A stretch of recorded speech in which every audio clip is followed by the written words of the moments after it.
The gun hit the floor before the echo even had time to settle, a dull metallic clink swallowed by the cold silence of the cabin, and for a moment, Daniel Hayes just sat there, unmoving, as if the sound hadn't come from his own hand. As if the decision hadn't already been made and unmade in the same breath. His fingers still curled slightly like they were holding onto something that no longer existed, while outside, the Montana night pressed in against the walls, heavy and endless, the kind of cold that didn't just touch your skin but crept into your bones and stayed there, the wind dragging itself through the pine trees with a low, restless whisper that sounded too much like memory, too much like something he had spent years trying not to hear, and inside, the air carried the faint scent of old wood, dust, and something metallic that lingered no matter how many times he opened the door to let the outside in, as if the past refused to leave even when everything else had, his dog tags. Resting on the small table beside him, catching what little light came from the flickering lantern, the engraved letters worn smooth from years of being touched, from nights when he needed to remind himself who he used to be, but tonight, even that felt distant. Like a story told about someone else, someone stronger, someone who didn't sit in the dark whispering, "I give up," to a room that never answered, his voice barely more than breath, fragile, almost embarrassed to exist, and when the silence came back, it came back heavier, thicker, pressing against his chest until even breathing felt like work, until even staying felt like something he no longer knew how to do, and then, somewhere beneath the wind, beneath the quiet, there was a sound. So small it could have been nothing, a soft scrape against the wood near the door, easy to miss, easy to ignore, the kind of sound a man like Daniel had trained himself to dismiss, because not everything meant something, because not everything was worth turning toward anymore, but it came again, just once, a faint, uneven scratch, followed by stillness, and Daniel didn't move, not at first, his eyes fixed on the floor where the gun rested just out of reach, his mind already pulling him back into the familiar weight of nothingness, until something shifted, something quiet and unexpected, and before he could stop himself, before he could decide whether it mattered, there was a touch, light and sudden against his hand, cold and damp. Real in a way nothing had felt in a long time, and his breath caught, just for a second, as if his body remembered something his mind had forgotten, and he looked down slowly, almost afraid that whatever was there would disappear if he moved too fast, and there, standing close enough that he hadn't heard him enter, was a German shepherd, thin, dusted with snow, amber eyes steady and unflinching in the dim light, his nose still resting gently against Daniel's hand, not pushing, not pleading, just there. As if he had always been there, as if he had chosen this exact moment to arrive, and in that quiet space between one heartbeat and the next, something changed. Not loud, not dramatic, just a shift so small it could have been mistaken for nothing at all, except Daniel felt it, deep and unfamiliar, like the faintest warmth in a place that had been cold for far too long. Daniel did not pull his hand away, not immediately, as if moving too fast might break whatever fragile thing had just stepped into his world, his fingers stiff at first, then slowly, almost uncertain, turning slightly beneath the cold touch.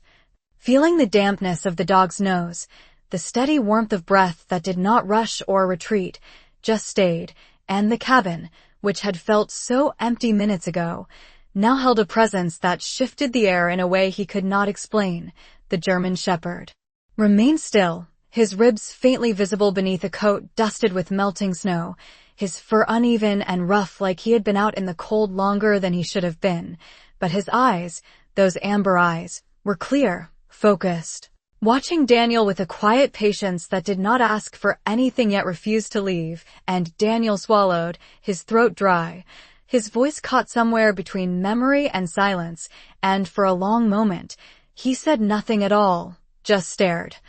as if trying to understand why this animal had chosen his door, why now, why him, of all the places it could have gone in a stretch of land that went on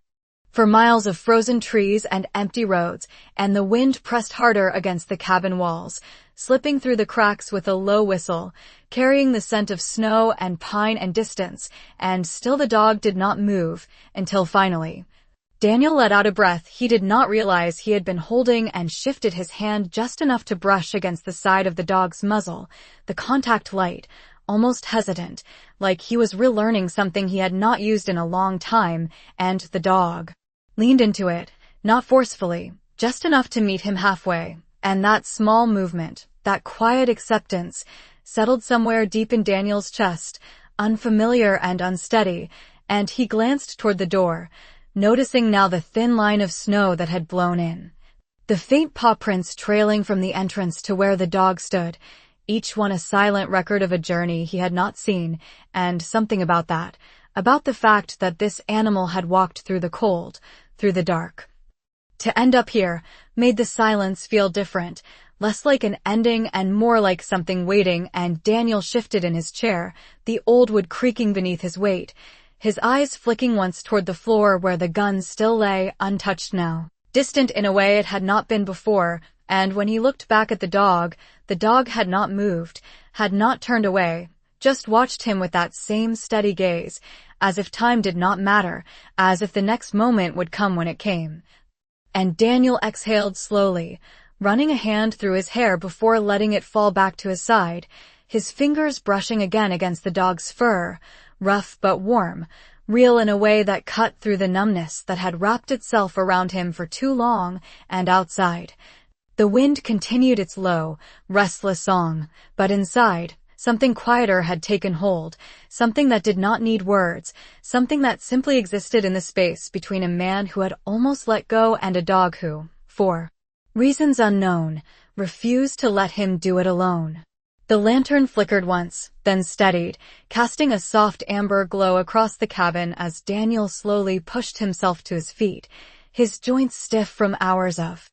sitting in the same place, or maybe from something deeper that had settled into him over the years, and the dog followed the movement with his eyes, head tilting just slightly, alert but calm, as if tracking every shift without urgency.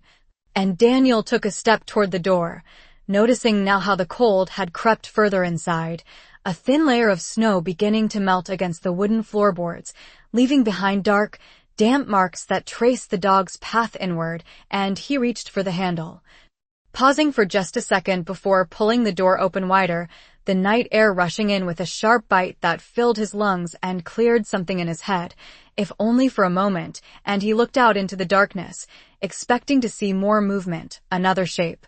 Some sign that the dog had not come alone, but there was nothing, just the endless stretch of trees and the faint outline of the dirt road buried under fresh snow, silent and untouched, and when he closed the door again, the sound felt different this time, less final, more like a boundary drawn against the cold instead of the world, and he turned back, his gaze settling on the dog who had not moved from his spot, still watching, still waiting, and Daniel rubbed his hands together.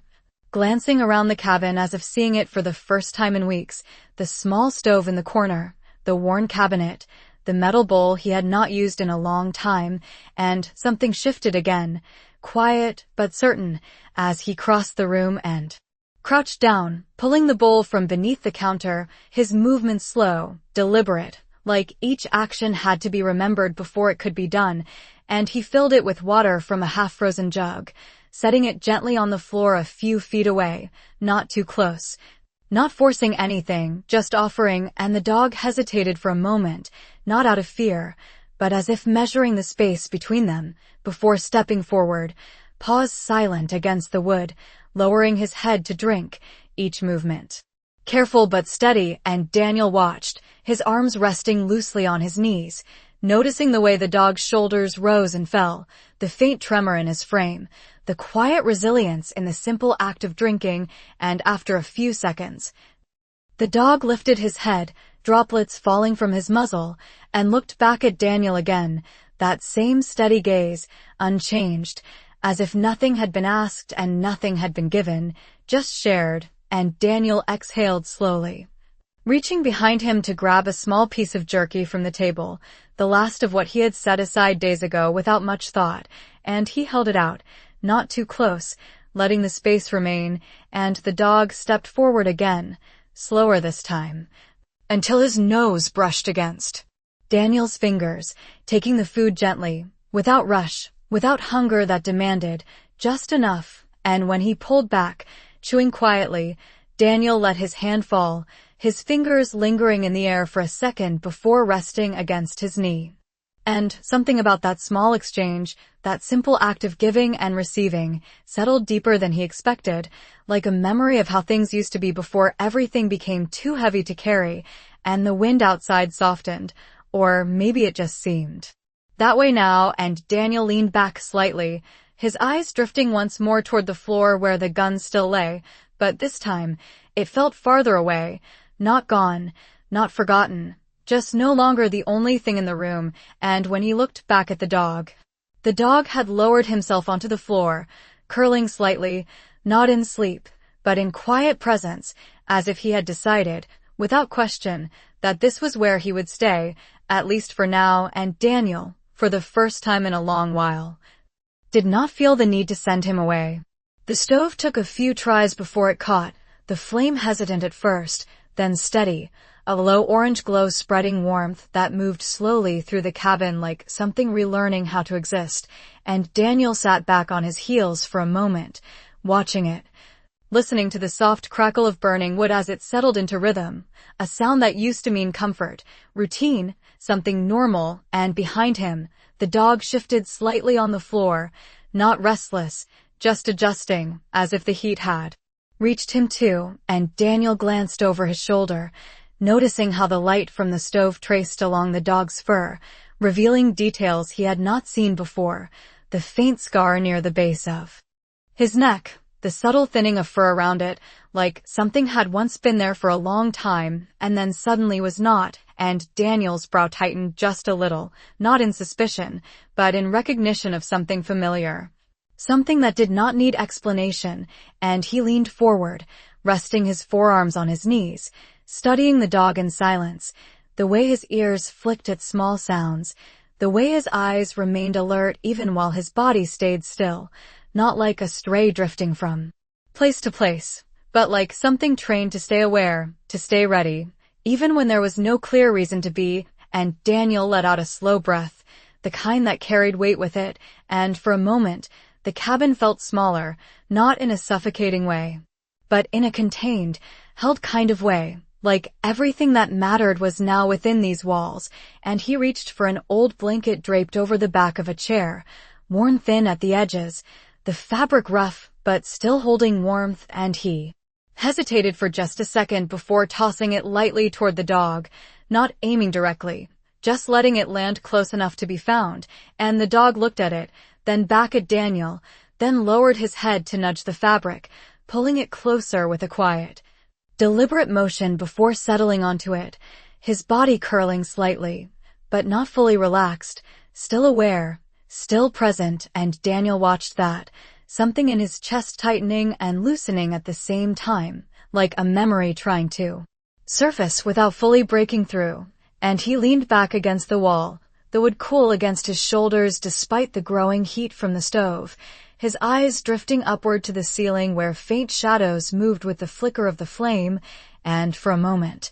his mind wandered, not into the sharp, overwhelming memories that usually came without warning, but into something softer, something quieter, the kind of thought that did not hurt as much, and he found himself speaking before he realized it, his voice low, rough from disuse. "You came a long way, did you not?" And the words hung in the air, simple, almost meaningless, except they were the first words he had spoken to another living thing in days, maybe longer. And the dog's ears twitched at the sound, his head lifting slightly, eyes finding Daniel again, and there was no answer, not in words, not in anything obvious, just that steady presence, that quiet acknowledgement, and Daniel nodded faintly, as if that was enough, because somehow it was. And outside, the wind had softened to a distant hum, the storm moving on or settling down, he could not tell, but inside, the warmth held, growing slowly, and for the first time in what felt like a long time, Daniel did not feel like he was sitting in a place waiting for something to end, but in a place where something, however small, had just begun. The fire settled into a steady burn, filling the cabin with a quiet warmth that did not rush but lingered, wrapping itself around the edges of the room and softening the hard lines that had once made everything feel so stark. And Daniel shifted slightly against the wall, pulling his knees closer, his hands resting loosely together as if he had forgotten what to do with them, and across from him, the dog remained on the blanket, but not fully asleep, his chest rising and falling in a slow rhythm, ears flicking at every small sound, as if some part of him refused to let go completely, and Daniel noticed it, that constant awareness, that quiet readiness, and something about it pulled at a memory he had not touched in a long time. Not the sharp kind that came without warning, but the distant kind, like a voice heard from another room, and he found himself watching the dog more closely now, tracing the line of that scar near his neck again, the way the fur grew uneven around it, the way it spoke of something worn for too long, something removed without ceremony, and Daniel leaned forward slightly, resting his elbows on his knees, his voice low when it came again. "You had a job once, did you not?" And the words were not a question so much as a recognition, something understood without needing an answer, and the dog's eyes opened fully now, meeting his, steady as before, but there was something else there too, something that felt like memory, like a shared language neither of them had spoken in a while, and Daniel exhaled slowly, nodding to himself as if that was enough, because it was, and he pushed himself up, moving toward the small cabinet again, his steps more certain this time, less like a man wandering and more like someone remembering how to move with purpose, and he opened it, searching through what little remained, finding an old can of food.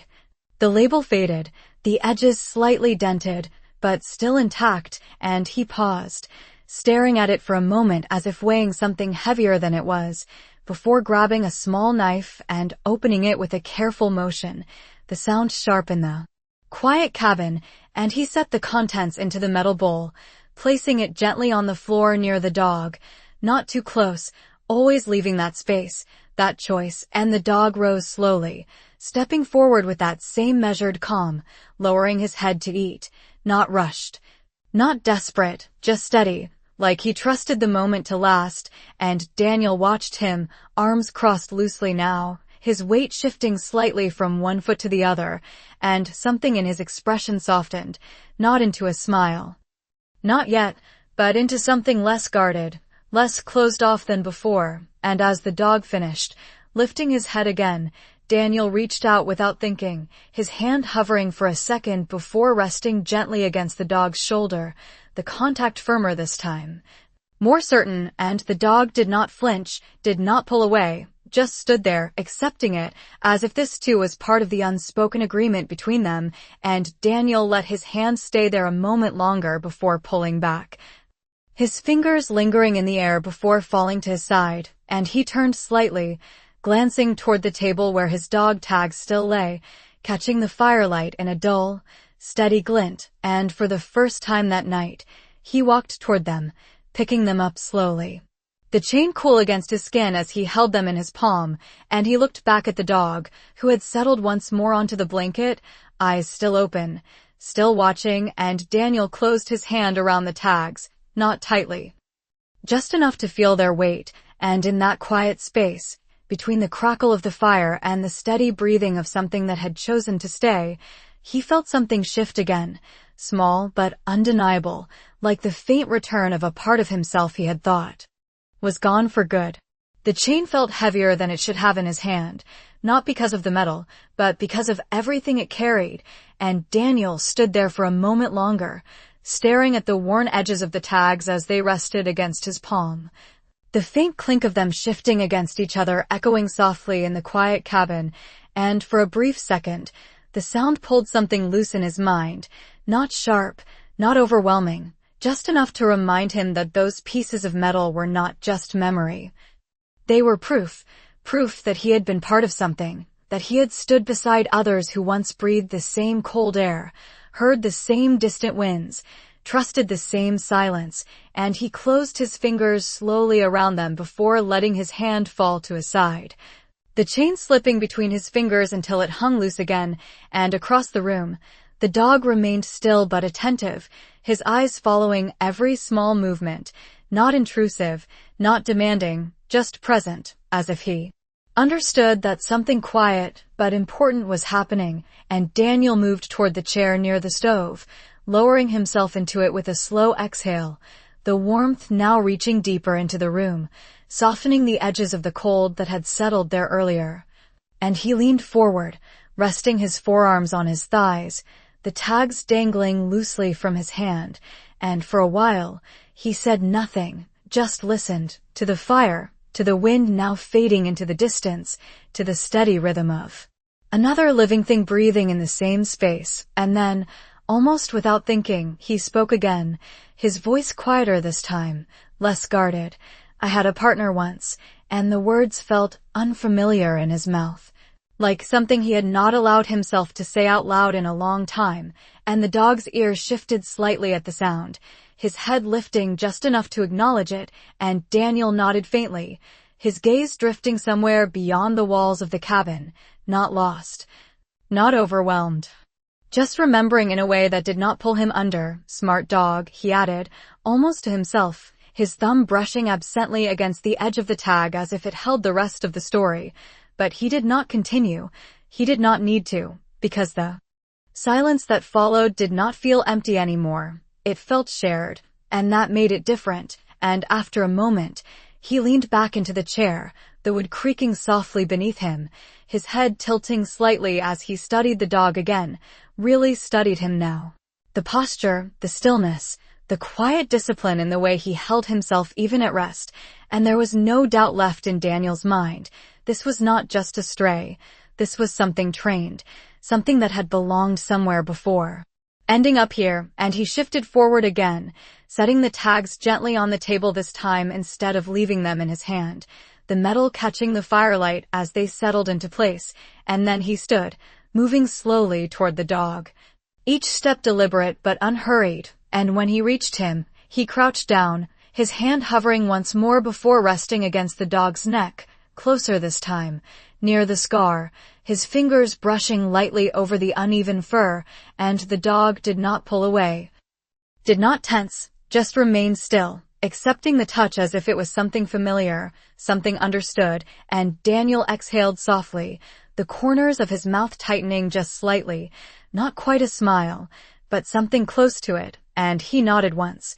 almost imperceptibly, as if confirming something only he could see. Yeah, he murmured, his voice steady now, grounded in a way it had not been before. You know how to stay, and the dog's eyes met his again, calm, unwavering, and in that quiet exchange, something settled into place, something simple but strong, like two pieces of a story that had been moving separately for too long finally crossing paths at the exact moment they were meant to. The cabin grew quieter as the night settled deeper, the fire now a steady, low glow that cast long shadows across the wooden walls, and Daniel remained crouched for a moment longer before slowly pushing himself up. His joints stiff, but his movements more certain than before, and he stepped back toward the chair, lowering himself into it with a quiet exhale, his hands resting on his thighs, palms open as if he no longer needed to hold on to anything just to stay steady.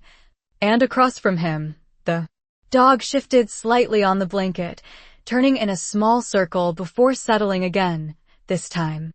closer to the stove, closer to the warmth, but still angled toward Daniel, always aware, always present, and for a while, neither of them moved, the only sound the soft crackle of wood and the faint whisper of wind slipping past the cabin walls.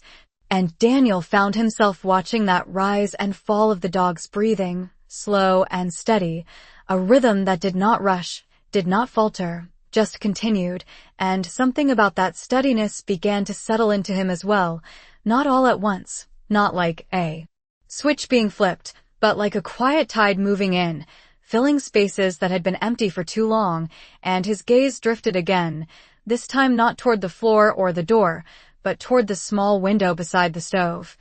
where the frost had begun to thin just enough to reveal a faint outline of the night beyond, the trees standing still under a sky that had cleared, the storm passing on without ceremony, and Daniel leaned back slightly, his shoulders resting against the chair, his breath slowing to match the quiet around him. And without thinking, he reached down, his fingers brushing lightly against the side of the chair until they found the edge of the old wooden floor, grounding himself in something simple, something real, and then his eyes returned to the dog,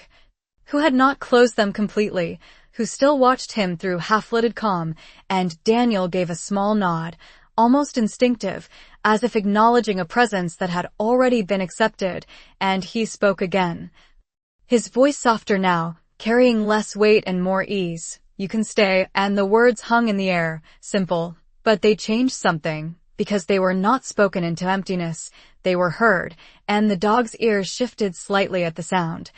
his head lifting just enough to meet Daniel's gaze fully again, and there was no excitement, no sudden movement, just that same quiet acceptance, as if he had already made that decision long before the words were spoken, and Daniel let out a slow breath, his eyes lingering there for a moment before drifting down to the floor, to the space where the gun had fallen earlier, and he stared at it for a second, not with the same pull as before, not with the same finality, just as an object now, something separate from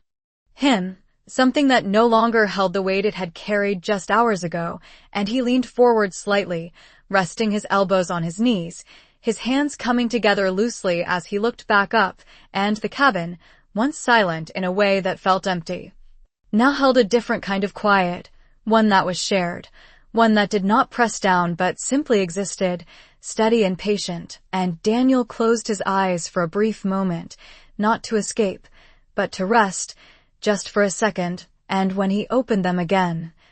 nothing had changed, and yet everything had, because the night was no longer something he had to endure alone, and the presence across the room, silent and unwavering, had already made sure of that. The fire burned lower now, settling into a quiet bed of glowing embers that pulsed gently with each shift of air, and the cabin held that deep kind of silence that only comes after something has passed, not the empty kind, but the kind that feels like a breath finally released, and Daniel remained in the chair, his posture no longer rigid, his shoulders no longer carrying the same invisible weight, and across from him, the dog had finally let his eyes close, not fully at first,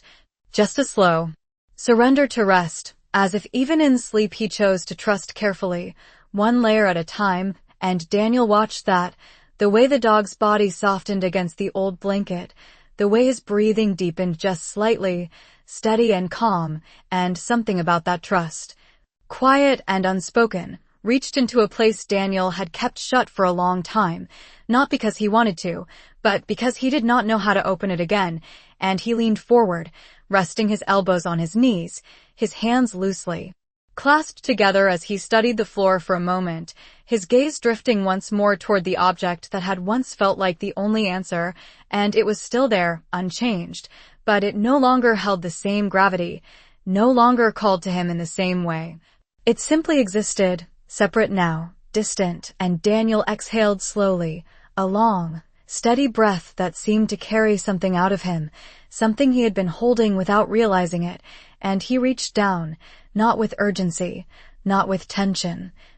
but with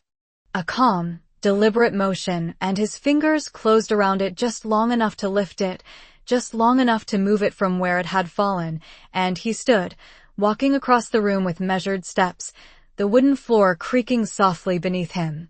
And he placed it on the far shelf near the door, out of reach, out of sight from where he would sit, not hidden, not denied, just moved, like something that no longer needed to be kept close, and when he turned back, the room felt different again. Lighter in a way that was almost too subtle to notice, but impossible to ignore once felt, and he returned to the chair, lowering himself into it with a quiet breath, his hands now resting openly on his thighs, nothing clenched, nothing held tight. And his eyes found the dog again, who had shifted slightly, his head now resting more fully against the blanket, his body curled in a way that suggested he had finally allowed himself to rest, and Daniel watched him for a long moment, the silence stretching gently between them, not heavy, not pressing, just there, and he found himself speaking again, his voice barely above a whisper, not because he was afraid, but because the moment did not need anything louder. "You picked a good place." And the words were simple, almost ordinary, but they carried something deeper, something that had not been there before, and the dog's ear flicked slightly at the sound, but he did not wake, did not need to, because the presence remained, steady and sure, and Daniel leaned back, his head resting lightly against the chair, his eyes drifting closed for just a moment, not to escape, not to disappear, but to rest, truly rest, and outside, the night stretched on, quiet and vast, the storm now gone, leaving behind only stillness and the faint shimmer of stars beyond the thinning frost, and inside the cabin, 2 steady breaths moved in rhythm with the fire's fading glow, and for the first time in a long while, Daniel did not feel like he was waiting for something to end, but simply allowing something to continue, one quiet moment at a time. Morning arrived slowly, not with noise or urgency, but with a quiet light that slips through the frost-lined window and stretches gently across the wooden floor, touching the edges of the room 1 inch at a time, and Daniel opens his eyes without the usual weight pressing down on his chest, without that familiar hesitation that used to come with the first breath of the day, and for a moment he does not move, just listens to the silence, to the soft crackle of embers that have not fully died, to the steady rhythm of something else in the room, and then he turns his head slightly, and there, still on the worn blanket near the stove, the dog lies curled, one ear twitching. At the shift in light, his breathing deep and even, as if the night had passed without threat, without interruption, and Daniel watches him for a long second, not with surprise, not with doubt, but with a quiet understanding, as if this presence, this unexpected arrival, now belongs to the shape of the room itself, and he exhales slowly, pushing himself up from the chair, his body stiff but grounded, and as his boots touch the floor, the dog stirs, lifting his head just enough to meet Daniel's gaze, eyes clear, alert, but calm, always calm, and Daniel gives a small nod, the kind that does not need words, and he moves toward the stove, adding another piece of wood, watching as the flame catches again, stronger this time, filling the cabin with a growing warmth that feels less like survival and more like something close to comfort, and when he turns back, the dog has risen, stretching slowly, muscles waking under his coat, before stepping forward, not rushed, not uncertain, just present, and Daniel crouches slightly, reaching out without hesitation now, his hand resting firmly against the dog's neck, fingers pressing gently into the thick fur, and the dog leans into it, just a little, enough to meet him. Enough to confirm what had already been decided sometime in the quiet hours of the night, and Daniel lets out a breath that almost resembles a laugh, soft and unfamiliar, and he shakes his head once, more to himself than anything else, before glancing toward the table, where the dog tags still lie in the morning light, their edges catching a faint glint, and for a moment, he looks between them and the dog, as if measuring something unseen, before stepping over and picking them up, slipping the chain over his head with a slow, deliberate motion, the metal resting against his chest where it once belonged, not heavy this time, just present, just part of him again, and when he looks back at the dog, there is no question left in his eyes, no hesitation. Just a quiet decision that does not need to be spoken out loud, and he moves toward the door, reaching for the handle, pausing only briefly before opening it, the morning air rushing in, cold but clean, carrying the scent of pine and fresh snow, and the world outside stretches wide and waiting, untouched and still, and Daniel steps out onto the small porch, the wood creaking beneath his weight, and after a second, the dog follows, stopping just beside him, not ahead, not behind, just there. And together they stand in the quiet morning, 2 figures outlined against the pale light, breathing in the same air, sharing the same stillness, and Daniel looks out across the trees, his gaze steady, his shoulders squared in a way they have not been in a long time, and, after a moment, he reaches down, his hand finding the dog's head, resting there with quiet certainty, and he does not say much, does not need to. Just a single word, low and steady, carried into the open air, stay, and the dog does, without question,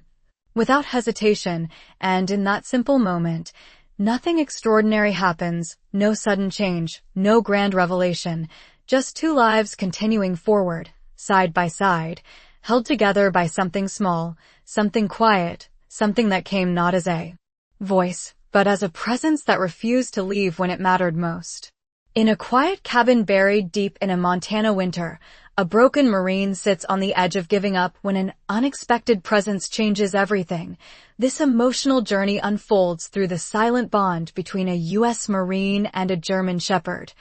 capturing the essence of animal stories that reveal how even the smallest act of connection can shift a life. As the night stretches on, the Marine, weighed down by loss and isolation, finds himself interrupted not by noise or force, but by a gentle, cold touch that leads to a fragile but powerful moment of awareness. The German Shepherd, calm and unwavering, becomes more than just a stray, embodying the quiet resilience often seen in the most moving animal stories, where loyalty is not spoken, but shown through presence and patience, through subtle interactions, shared silence, and small acts of trust. The Marine begins to reconnect with something he thought was gone, illustrating how animal stories can carry deep emotional weight without the need for dramatic action. The cabin transforms from a place of despair into a space of warmth and quiet healing, where the Marine and the dog form an unspoken understanding that reflects the deeper meaning behind animal stories rooted in companionship and redemption. As morning arrives, the shift is not loud or sudden, but steady and real, showing how animal stories often unfold through simple moments that carry lasting impact. This story highlights the enduring bond between a U.S. Marine and a German Shepherd, demonstrating how animal stories can inspire hope, restore purpose, and remind us that sometimes the presence of another living soul is enough to change the course of a life. Grounded in realism and emotional depth, this narrative stands as a powerful example of animal stories that resonate with audiences seeking meaning, connection, and quiet miracles in everyday moments. Character 1. 38-year-old white U.S. Marine male, rugged face, short dark hair, light stubble, tired eyes, wearing worn military jacket and dog tags, standing front view, cold outdoor lighting, realistic texture, cinematic detail, no cartoon. No cartoon, no CGI, no illustration. Character 2. Adult German Shepherd dog, lean athletic build, sable black and tan coat, amber eyes, alert ears, visible full body standing pose, realistic fur detail, calm posture, cinematic lighting. No cartoon, no CGI, no illustration.